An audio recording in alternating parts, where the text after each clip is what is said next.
Good morning, cutie quilters. So as you can see, this morning I'm working on kind of a fun little project. Obviously, it's not going to be in time for Christmas this year. This is one of Diane's, I wonder if I can do this kind of projects. And I figured I would give it a go on quilting it out here on the Cutie Frame using my Cunique 19. So what I have here is I have a quilt as you go tree skirt. And I'm having a lot of fun with this. But as the directions go on this, I don't have a lot of space on the edges, on the bottom, or on the sides, or the top, obviously. So I'm trying to get it set up, and I said, well, I'll put this out on my 12-foot frame, my long arm 12-foot frame. And I don't have enough excess for that, even with my leader claws. My connecting gets kind of right in the way of where I need to be. I had a light bulb moment and said, what the heck, let's put it on the Cutie Frame. And I forget from time to time just how wonderful this little frame is. Mainly because in this particular case, I'm working on a circle. You can see it's obviously it's round. It goes all the way around as a tree skirt. And I'm doing some custom work in all of the wedges. So I need to rotate this. And it's so much easier to rotate it, roughly a third or a quarter. So I've got like 3 or 4 of the wedges that I can work on at one time. And then I can just slide it back and forth. One of the other things that I run into with this type of project is I don't have, like I said, I don't have a lot of excess fabric. So I don't have fabric at the top specifically to clamp it down so it doesn't slide. Quick fix for that. So I actually have the leader cloths, and I'll use them sometimes, but not nearly as often as I use this little trick. As a quilt maker, I always have leftover chunks and bits and pieces of batting. Cotton batting in particular works really, really well for this. So I'll keep the smaller swaths, maybe a 10-inch square or so. And I actually use these on the edges, but it's these guys that come in super, super handy. So I'll use a longer piece of, it doesn't have to be super wide or super thick. And I will pin this real quickly to the edge. Like you can see, I don't have an edge on this one, but I'll pin this onto that. And that gives me that little extra, like at least one extra turn around, or one extra thickness around the bar in back to clamp it down so it's snug. And then I'm not dealing with the bulk from the leader claws, because this thing's like, I don't know, maybe 40 inches wide, 40 inches across, either direction. So I know I'm going to have to pin and unpin and move whatever it is that I put up here. So I make it super easy on myself. So I actually have to move the quilt. I have to move it. I've already finished this top part for right now on the edge part of it. And this one, it's not a specific design. It's just something that I decided to do as I'm looking at it to see if it would work. But that's okay. So the first thing I'm going to do is take this off. Oh, I've got my needle in. Hello. So I'll continue removing this. And I need to rotate it. I was able to get to the green one right there. And I have like just a couple inches of fabric up above this. So what I'm going to do is I'm going to pin that little extra section of batting across the top of this real quick. And then put it back on. Okay, so hopefully you can see this. Let's see if we can get my arm out of the way. I mean, I just simply pinned it on. Like I said, I only have a little bit of fabric on the back side. So I just simply pin that on there. And then we're going to load this one back up. Let's see, yep.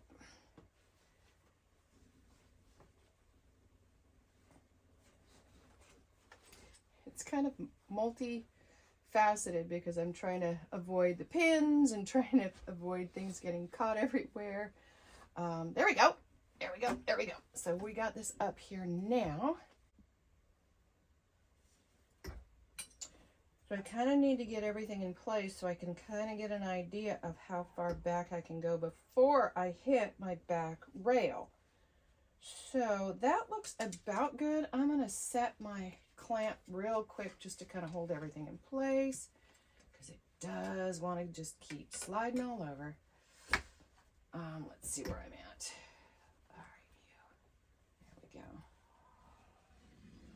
go. That works pretty well there. And I'm going to clamp down. Now, the nice thing about this is I can set this up so that typically with a quilt sandwich, you have your top, your batting, and your backing. And that's what gets clamped onto this. Well, I only have this one piece of batting, but because it's just wide enough, I can flip it around, flip it over on itself. Oops. There we go. And clamp that down for that extra hold. And that helps me a lot without having, like I said, this isn't very big. I don't need that big old leader cloth hanging all over the place. And the leader cloth, although it's a really great fabric and everything when you're dealing, you know, with the bigger quilts, there's a lot of excess when you're dealing with something that's only 40 inches wide. Okay, so I'm going to do the same thing with this middle one that I put on here. Now, the middle one I put on there just to hold it from sliding off. Again, one of the downsides with dealing with the smaller projects like this is they can be a little cumbersome in trying to get them to stay in place because they want to slide all over. But check this out. So here we have it. We're all set to go. Boom, done. I'll bring up my little bungee cords. My evil bungee cords, yeah. There's so many people that have talked about, is there a replacement? Is there anything else you can do? Yeah, I'm waiting. I'm waiting like the rest of you. There's got to be something better than these little guys. But for now, I'm just going to make them work. So one of the other things I do with the smaller squares is I will actually hook this on right onto the edge right here. And then I will leave that. Occasionally I've got more fabric. Occasionally I've got less fabric. Let me find my pins. I've got a couple of them laying right here. And then I just simply pin it on. I'll pin it and then I'll go back and I'll tighten it back up. And I'm 2, maybe 3 pins go into this one. So that just held it there. Now I can come in, I can give it a little snug. We're good to go. Done. Make sure I don't have too much laying over. And I do have some extra batting. This particular pattern called for trimming this all the way around into the full circle before you quilt it. But I knew I was going to be putting it on my machine, so I knew I really needed to keep the extra fabric and to keep it square, because trying to line this up as a circle on any frame would be a nightmare. I'm going to do the same thing over here to the other side. Actually, this one's a little too long, so I'm going to make this a bit shorter. We'll pin it on here real quick. And, oops. We'll pin it on here real quick, and then we'll give it a quick little clamp down. And then I'm going to set up my front. Now, I'm only putting one on here because in this particular case, I'm right at a seam that is not stitched closed. And that's my cutting seam for this tree skirt. So I'm just going to hold it in place. I've got some pins over here, so I don't want to clamp right over them. I'm going to be working here in these 3. And so I'm doing a combination of some ruler work and then some filler. For this particular design, what I've done is I've gone in and I've measured up 4 inches from my stitch line all the way around, which is on the line of the Quilt As You Go batting. That's actually a kind of a kit that you can order. I'll have to find the information on it. I don't have it right in front of me.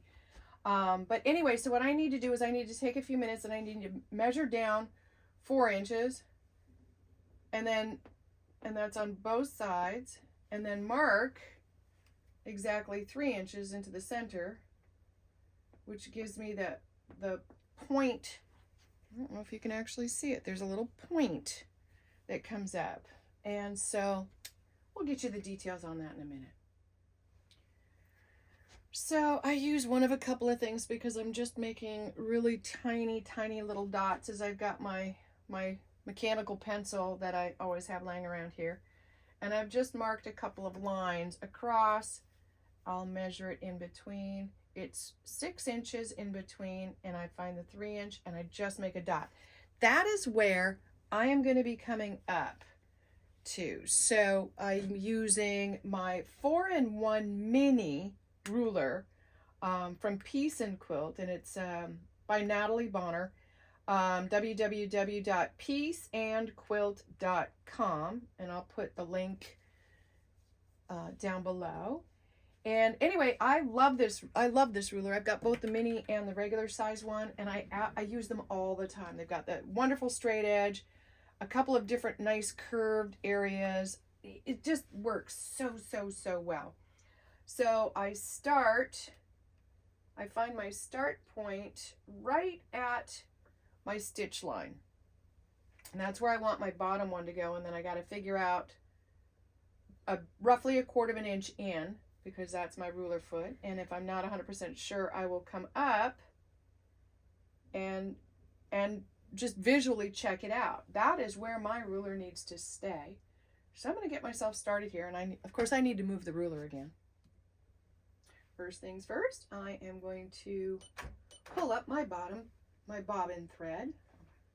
I'm going to do a couple of quick minuscule stitch in places right here, and now I'm going to realign my ruler so I can get that 1/4 inch mark right there.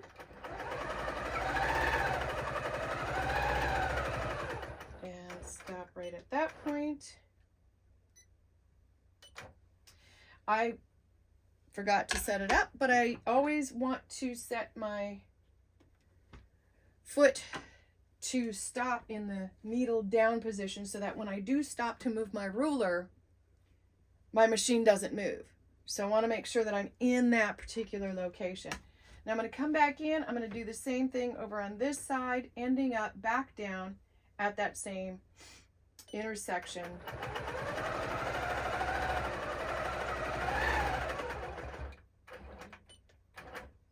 Just like that. I'm going to do it again for this next one, giving myself roughly 1/4 of an inch.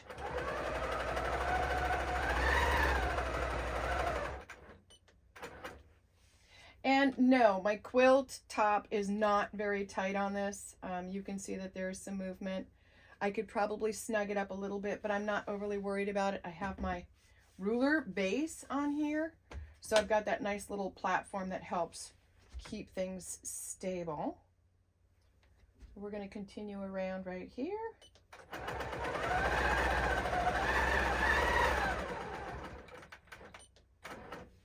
And I've got this one to go. So this gets kind of interesting. And I've got this one last wedge to go here before I work on a little bit more of the design work and before I shift things around again.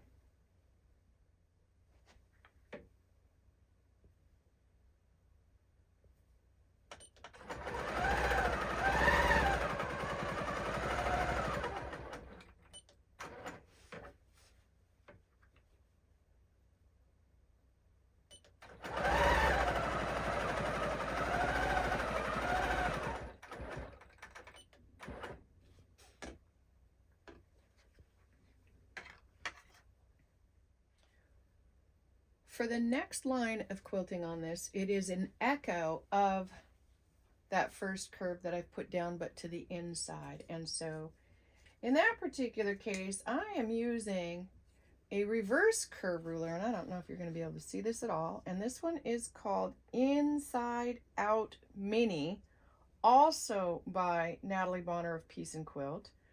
And I really, really like this one. It fits the curve perfectly. So if I put my ruler on that curve, I know I'm gonna be 1/4 of an inch out for my echo. So I can start working my way back.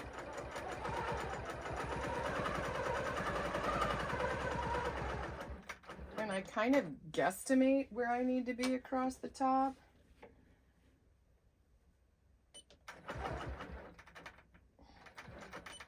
Just based on looking to where that point comes out. And then starting it back out is always a little bit more fun for me because I gotta figure out, I can't quite see behind the needle. So you can't quite see where my lines are. So I kind of have to start and stop a bit. So excuse me if my hands are in the way. But this is always the harder part of oh, there you go. You just saw me totally mess that one up. My ruler slid because I'm trying to hold it with just my fingertips. So I'm going to actually fix that by plucking it out with our friend Jack. So let me get back to you in just a minute or two. Okay, I've got that little part straightened out. I've got my ruler lined back up. I'm going to really come in here and hold this one down. See if I can do this. Here we go. And I'm going to get my situated here. I need to stop for a second. My ruler shifted again.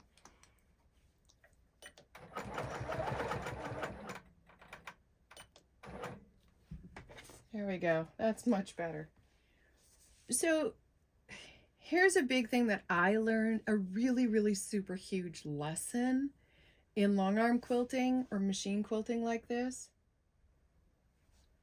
So many times what we see others doing is sped up to make it look really, really amazing and all that other stuff. So much of ruler work and free motion stuff, it's a much, much slower process. So take your time. It's not a race. So I'm going to keep going on my inner lines here if I can. I'm going to see if I can get my ruler in here. This will be interesting.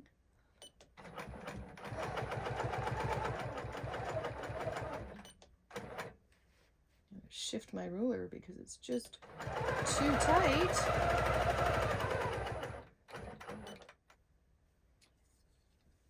And one of the other key things is the more you do it, the better you get at it. Yeah, I know.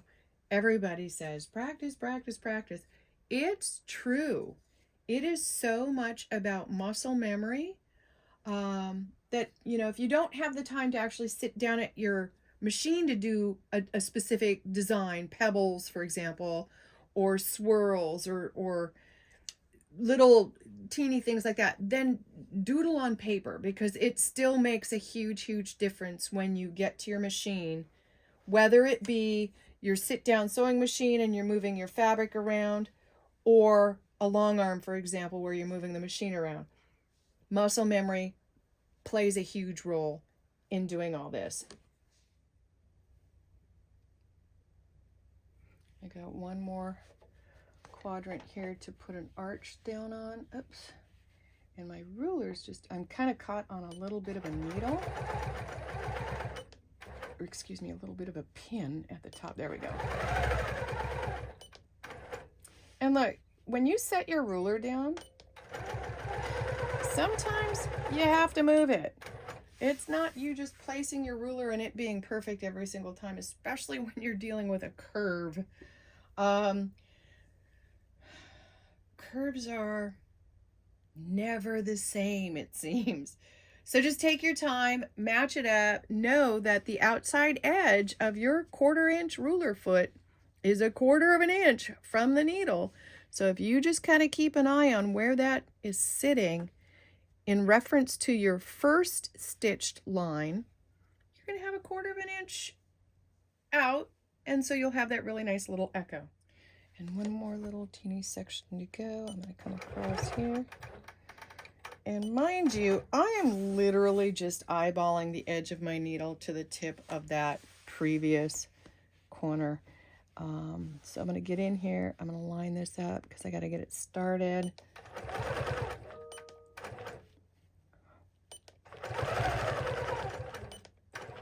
I'm not in a good position right at the moment on how my needles, or how my, there we go, that's better, how my ruler is being held. And so I'm going to continue to start and stop until I get this one all the way done.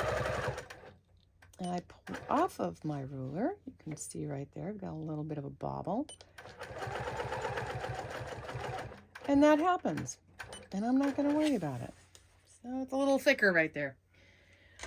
I'm not in this for perfection. So the next part that I'm going to do here are these cute little swirls. And normally I do it multi-handed, so I usually have one hand down in front. I'm going to see if I can stay out of the way. And I'm a little off center. So again, I'm going to see what I can do.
There you go. Simple little swirlies. They don't have to be perfect. It's a filler. No one should be getting up that close to your tree skirt to see whether or not you did a perfect job on those swirlies. You could do this with pebbles. You could do this with a really cute little stippling type of meandering. Stippling more than anything because you want it to be a little bit tighter. And then I'm going to come in and do some more design work within as I move up. But I'm kind of working my way from the outside up. And then we'll see how this one works out. Okay, I've got that unpinned. I'm going to take this little piece off. And you can see it's only about maybe 48 inches across. And I'm going to come back over here and I'm going to get this lined up. And I will simply, this is always the fun part again, like I said, trying to come up with a space to pin this on. So I'm going to get it started real quick. Oops, right here. And then I'm going to sit down and finish pinning it on. So let me do that, and I'll finish this up.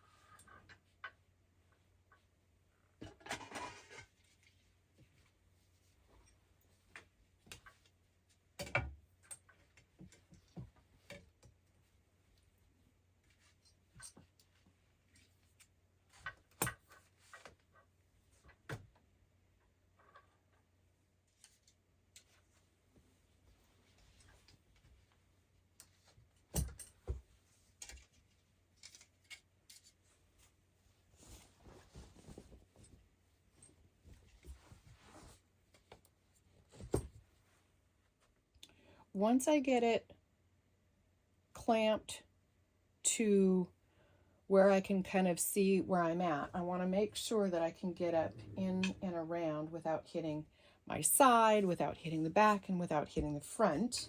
Make sure I have enough room. So I do here, here, here, and here. This one might be pushing it, we'll see. Nope, see, I can't get all the way over, so I'll stop. I'll stop at this one. So what I'm going to do real quick is I'm going to go up and secure this a little bit tighter by flipping that batting under it again. And then I can get going with the ruler work. So I finished the quilting on this tree skirt and went through and did a little bit of work towards the center part of it, cut my own biased binding, attached that, made the ties, and done.